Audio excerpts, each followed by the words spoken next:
It actually really gives me a great pleasure to introduce our next speaker. He's one of the bravest members of Local 804 I've ever met. He's a real rank and file advocate who puts his time, his energy, his money, his soul into keeping Ron Carey's legacy alive in 804 and the entire Teamster Union. I recently introduced him to a large group of Teamsters at an event, and I kind of made light of him, and I said, there's Jim Reynolds. I don't know what he does, but he's here, you know. Today I get to make up for that. Let me correct that. Jim Reynolds stands up for the members of his local like no other steward I've ever seen. His loyalty to Ron was unshakable. He co-founded the Carey Legal Defense Fund. He attended Ron's trial daily, traveling down from up north to Manhattan. He was committed to having a Teamster friend of Ron's sitting in the back. So if Ron ever turned around in the middle of this debacle, he'd see at least there was one 804 Teamster in the room, covering his back, knowing that he would never be the forgotten Teamster. There were two. Now someone I'm proud to call a brother, Jim Reynolds.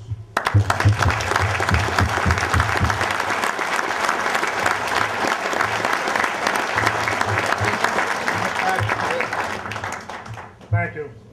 Tim's being gracious right now. What he didn't mention is that he was the other co-founder of the Ron Carey Defense Fund. Tim, of course, being gracious again, also was at Ron's trial, showing the support Ron deserved from the members of 804. Seeing everyone here shows how remarkable Ron was. We all sacrificed something to come here today. Of course, we have Tom Leadham coming all the way from Oregon, we've said that. Willie Hardy coming all the way from Tennessee. The Mims coming from Georgia. Ashley McNeil, I'm venturing to say Hawaii. No? Connecticut now. Connecticut. Oh, well, that makes me feel better because we have Pat Pagnella coming all the way from, well, Pat's from New Jersey, the Garden State. My perspective is one as a member of Local 804, the home of Ron Carey. But then again, when Ron became IBT president, every Teamster became an 804 Teamster. Ron gave us a legacy of promise. He passed this on to us as a legacy for him and an obligation for us. He knew we had a collective duty to leave this union a better place for those who follow. He stood up for better health care and better pensions when he coined the phrase, fighting for the future. Our future has a foundation, and that foundation is our past, our heritage. Our obligation is not to torch the past, but to pass the torch. That is his legacy of promise. Ron left us a legacy of principles. When he took on the right fight, it was for us, the members. His beliefs were straight on target. His beliefs were for the rights that every working person earns and deserves. The simple dignity of a good job, a fair wage, and a decent living to provide for our families.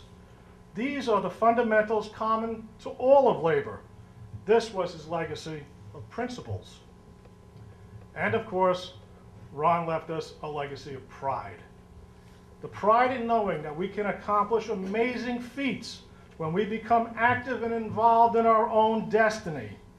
When we demanded respect, he commanded respect. Remember UPS 1997? As we were so proud of him, he was 10 times more proud of us.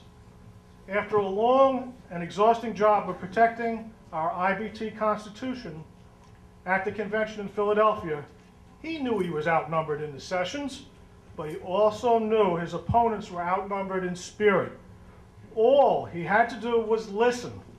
Listen outside in the hallways. Listen outside in the trenches. He could hear the resounding chants of Carey, Carey, Carey, Carey, Carey, Carey, Carey, Carey, Carey, Carey. I'm sure you heard that one. That is his legacy of pride. Ron's legacy is alive. His legacy is us. We will never be forgotten Teamsters because of Ron Carey. Ron made a home in our hearts. The time has come when he has been called away from home, but Ronnie left the light on. Thank you all so very much.